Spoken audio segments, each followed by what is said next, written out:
ఇటు వాలంటీర్ వ్యవస్థకు కావచ్చు, లేదంటే సచివాలయ సిబ్బందికి అప్పగించడాన్ని ఎట్లా చూడాలి? ఎందుకంటే అంగన్వాడీలకు ఒక పూర్తి శిక్షణ ఇచ్చి ఆ జాబ్లో పెట్టడం జరుగుతుంది. అంటే బాలింతలకు కావచ్చు, లేదంటే ప్రెగ్నెంట్ ఉమెన్స్ కావచ్చు, లేదంటే వీళ్ళందరికీ చిన్నపిల్లలకి వ్యాక్సిన్స్ ఏమయ్యాలి, ఎలాంటి పౌష్టిక ఆహారం ఇవ్వాలి అనేది పూర్తిగా వీళ్ళ దగ్గర ఒక చార్ట్ ఉంటుంది. ఆ తర్వాత పిల్లలకు వీళ్ళకు మధ్య ర్యాపో ఇంతకాలం కూడా చూసుకున్నటువంటి పరిస్థితి కనిపిస్తూ ఉంటుంది. సడన్గా ఇప్పుడు మారుస్తే ఏంటి అసలు? ఎట్లా వీళ్ళ డిమాండ్లు పరిష్కరించకుండా ఈ విధంగా ఉక్కుపాదంతో అణిచివేయడాన్ని ఎట్లా చూడాలి? ఇక్కడ అందరికీ నమస్కారం అండి.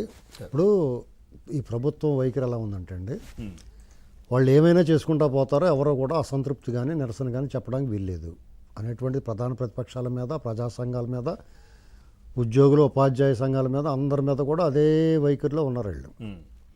ఇక్కడ అంగన్వాడీల పరిస్థితి ఇప్పుడు ఒకానొకప్పుడు ఏమి ఇచ్చినా సంతృప్తి పడ్డారు. వాళ్ళకి లంక మేత గోదావరి ఈతలాగా ఉందండి వాళ్ళ పరిస్థితి. వాళ్ళకి వచ్చే ఆదాయం తక్కువ. ఇప్పుడు వాళ్ళ జీవన విధానానికి సరిపడగా వాళ్ళ ఆదాయం సరిపోవట్లేదు. పూర్తి కాలం వాళ్ళ సమయాన్ని వెచ్చించాలి అక్కడ, అంటే కష్టం ఎక్కువ ఉంది. సరే, గత ప్రభుత్వంలో 7,000 ఉండేదాన్ని 10,500 చేశారు. వాళ్ళు పెంచారు. జగన్మోహన్ రెడ్డి గారు ఏం చెప్పాడు? నేను 15,000 చేస్తానని చెప్పాడు. ఆయన పాదయాత్రలప్పుడు సాధారణంగా ఎవరైనా ఏదైనా పెడతారంటే ఆశపడతారు కదా. ఇప్పుడు అది కూడా ఒక కారణం. అంగన్వాడీలు చాలా ప్రభావవంతంగా ఉంటారు ప్రజల్లో. ఎందుకంటే వాళ్ళు ప్రతి వాళ్ళని కలుస్తారు, ఇంటింటికి వెళ్ళి కలుస్తారు. ఆడవాళ్ళకి మధ్య రేపో చాలా బాగుంటుంది. ఏదో చేస్తానంటున్నాడో అనేటువంటి ఒక పాజిటివ్గా ప్రచారం చేశారు వాళ్ళు గత ఎన్నికల్లో అంతర్గతంగానే. ఆశా వర్కర్లు కానీ, అంగన్వాడీ కానీ. మొన్న ఆశా వర్కర్ని చుట్టుపట్టిన నెలలాక్కెళ్ళి చూశారు కదా. ఇక్కడ వీళ్ళ మీద నోటుకొచ్చినట్టు మాట్లాడడం. ఎవరన్నా నిరసన వ్యక్తం చేస్తే, ఇప్పుడు అమరావతి రైతుల గురించి చేస్తే వాళ్ళు పెయిడ్ ఆర్టిస్టులు, లేకపోతే వాళ్ళకి పని పాట లేదు, వాళ్ళ ఆహారం గురించి, వ్యవహారం గురించి, వాళ్ళ కట్టుబొట్టు తీరు గురించి దిగజార్చే మాటలు మాట్లాడడం. వీళ్ళకేమో ఒళ్ళు బలిసిందా అనే మాటలు, ఒక గౌరవనీయం, ఇలాంటి మాటలు అప్పుడు కూడా మాట్లాడారు. అసలు మీకు ఎవరు నిరసన వ్యక్తం చేస్తే, ఈ ప్రభుత్వం మీద అసంతృప్తి వ్యక్తం చేస్తే, ఇప్పుడు ఎవరినైనా సరే ఎంత మాట అయినా సరే అంటున్నారండి. ఇప్పుడు వీళ్ళు ఈ విషయంలో ఒక గౌరవనీయమైన స్థానంలో ఉండి, ప్రజలకు ప్రతినిధి అయి ఉండి, ఆ స్థానంలో ఉన్న వ్యక్తి సమస్యను వీలైతే పరిష్కరించాలి. తన వల్ల కాకపోతే నా వల్ల కావట్లేదని చెప్పాలి. ఒప్పుకోవచ్చు, తప్పులేదు. కానీ తిరిగి ఎవరైతే అసంతృప్తిగా ఉంటే, పుణ్యమే కారం చెల్లినట్టు వాళ్ళని మీరు ఒళ్ళు బలిసిందా, మరి మీకేం బలిసిందని మీరు ఇలాగ ఆడిన మాట తప్పుతున్నారు? మీకేం లోటు చేశారు ప్రజలు? మీరు కోరుకున్న దాన్ని మించి ఇచ్చారు. అసలు మీ ముఖం ఎవరు తెలుసు? నువ్వెవడో? Who are you? ఈ ప్రజలే కదా మిమ్మల్ని తీసుకొచ్చి ఆ స్థానంలో కూర్చోబెట్టింది. ప్రజలు తిరస్కరిస్తే ఎంతటి గొప్పవాడైనా ఎలా గెలగల ఆడుతున్నారో చూస్తున్నాం. నిన్నగాక మనం చూసాం. సాగినంతకాలం తనంతటి వాడని లేగిన విరవీగిన వాళ్ళు కూడా అధికారాంతమున ఏమైపోతారో, అధికారాంతమున చూడవలయ్యేవారు చేష్టలని అన్నారు. వాళ్ళ గతి ఏమైపోద్ది? ఒక్కసారి మంత్రి చేయి గణనాథాన్ని ఓడకుంటే ఒట్టు పెట్టిన ఒక సామెత ఒకటి ఉంది. అలాగే మీరు ఒకసారి అవకాశం వచ్చింది, దాన్ని నిలబెట్టుకోవాలి. పైగా సిగ్గు లేకుండా ఇప్పుడు ఏం చెప్తున్నారు? దొంగ సర్వేలు వేయించుకుని మట్టగిడసల్లా జారిపోతున్నారు చేతుల నుంచి. ప్రజాప్రతినిధులు ఎవరికాళ్ళు పారిపోతున్నారు ఎవరికాళ్ళు. అలాంటి పరిస్థితుల్లో దొంగ సర్వేలు ఏం ఎలకంటారు బాబు, ఇక్కడే ఉండండి అంటున్నారు. ఇంకో పక్కనేమో ఒళ్ళు బలిసిందని ప్రజలు. మీరు ప్రజల్ని తిట్టి, మీ నాయకుల్ని మోసం చేసి ఎవరిని బాగుకుందాం అనేది అసలు మీ ఉద్దేశం ఏంటి? మీరు ఏం చేద్దాం అనుకుంటున్నారు? సార్, ఇప్పుడు వీళ్ళు చెప్పేది మిచాంగ్ తుఫాను ధాటికి ఇక్కడ రైతులందరూ ఇబ్బందులకు గురవుతున్నారు, రైతులకు ఏదో చెయ్యాలి, ఏదో చేస్తున్నామని చెప్తున్న పరిస్థితులు కనిపిస్తా ఉన్నాయి. ముఖ్యమంత్రి గారు కూడా ఎప్పుడు రైతుల దగ్గరికి వెళ్ళలేదు. ఏదో చాలా దూరంలో రైతులకు డిస్టెన్స్ మెయింటైన్ చేస్తూ, వాళ్ళు అసలు ఆ ప్రాంతంలో కూడా లేదు. ఈయన సభ పెట్టినప్పుడు అక్కడికి వెళ్ళి రైతులను పరామర్శించినట్టుగా ఏదో చూపించడం, ఇవన్నీ. మరి అట్లాగే ఇప్పుడు ఈ తుఫాను ధాటికి రైతులు ఇబ్బంది పడుతుంటే, ఈ ఏదైతే అంగన్వాడీ వర్కర్స్ ఈ విధంగా ధర్నాలు చేయడం, ఒళ్ళు బలిసి చేస్తున్నారనే మాటలు, మరి ఇదే మిచాంగ్ తుఫాను వచ్చినప్పుడు రోజా గారు, ఒక్కసారి ఆ బయట వీడియో ప్లే చేద్దాం. మంత్రి రోజా గారు మరి ఏదైతే స్కిట్లు దీనికి సంబంధించి ఏది ఉంటుంది సార్, మన ఇన్స్టాగ్రామ్ రీల్స్ చేసుకొని వర్షం పడుతుంటే ఆనందం వ్యక్తం చేస్తున్నారు ఆమె. అక్కడ రైతులందరూ ఇబ్బందులు పడుతూ ఉంటే ఒక్కసారి చూస్తా ఉన్నాం, చూడొచ్చు.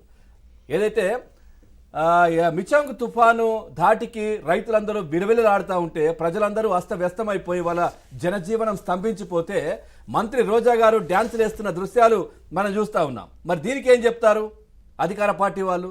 దీనికి ఏం చెప్తారు? ఇప్పుడు అంగన్వాడీ వర్కర్స్ ఏదైతే ధర్నాలు చేస్తూ ఉంటే ఒకవైపు తుఫాను దాటికి రైతులు ఇబ్బంది పడతా ఉంటే వీళ్ళకు ఒళ్ళు బలిసిందా అని మాట్లాడుతున్న ఎమ్మెల్యేలు మరి ఈ దృశ్యాలు చూసి ఏం చెప్తారు? మరి సంబంధిత అంటే మంత్రి గారే ఈ విధంగా చేస్తూ ఉంటే, ప్రజాప్రతినిధులు ఈ విధంగా చేస్తూ ఉంటే ఏంటి పరిస్థితి? దీనికి కారణం ఏంటంటే అండి, సార్. ప్రజల పట్ల వాళ్ళకి చులకన భావం ఉంది. ఫస్ట్ పాయింట్, ప్రజలంటే మేము పాలించేవాళ్ళం, ప్రజలు పాలింపబడేవాళ్ళు, మా బానిసల కింద చూస్తున్నారు వాళ్ళు. కారణం ఏంటంటే ఇవాళకి వచ్చింది కాదండి ఇది. గతంలో ఈయన పాదయాత్ర చేస్తున్న మధ్యలో వస్తున్నాను ఒక్కసారి. సుబ్బరామమ్మ గారు ఉన్నారు సార్, ఏఐటీసీ లీడర్. దీనికి సంబంధించి అంగన్వాడీ వాళ్ళ మీటింగ్ కూడా ఏదో జరుగుతోంది, ఒక 5 నిమిషాలు మాట్లాడి వెళ్తాను వచ్చారు. సుబ్బరామమ్మ గారు నమస్తే అండి. హలో సుబ్బరామమ్మ గారు, వినబడుతోందా?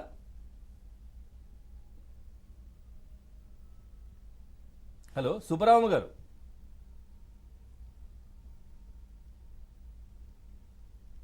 మ్యూట్లో ఉంది, మీరు ఒక్కసారి చూడరా? మ్యూట్లో ఉంది, మ్యూట్ పెట్టున్నట్టుంది, ఒక్కసారి చూడండి. హలో వినబడుతుందా అండి?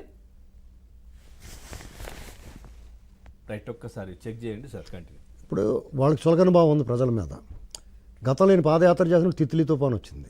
నేను విజయనగరంలో ఉన్నాడు, పక్కన శ్రీకాకుళం సర్వనాశనం అయిపోయింది, కనీసం తొంగి చూడలేదు.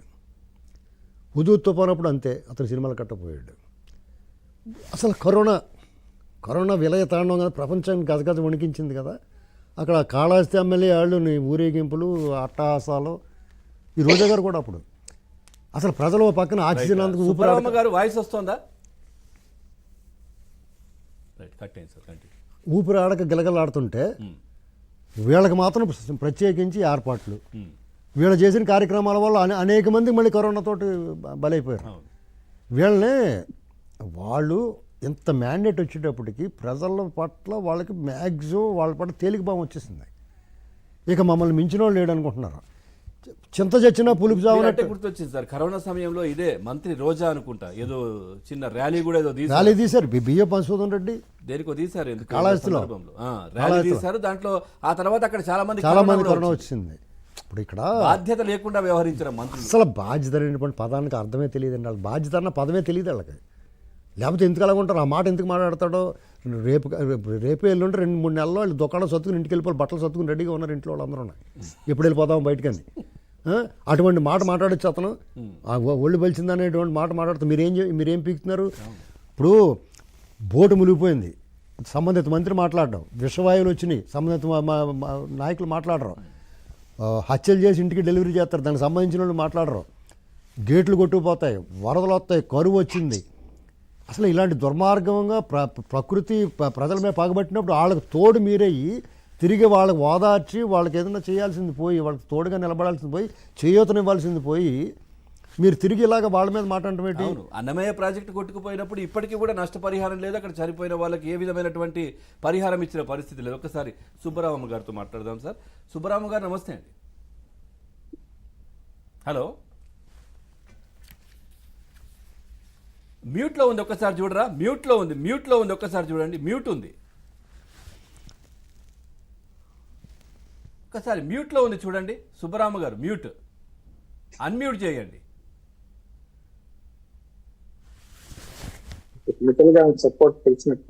రైట్, వినబడుతోందా అండి?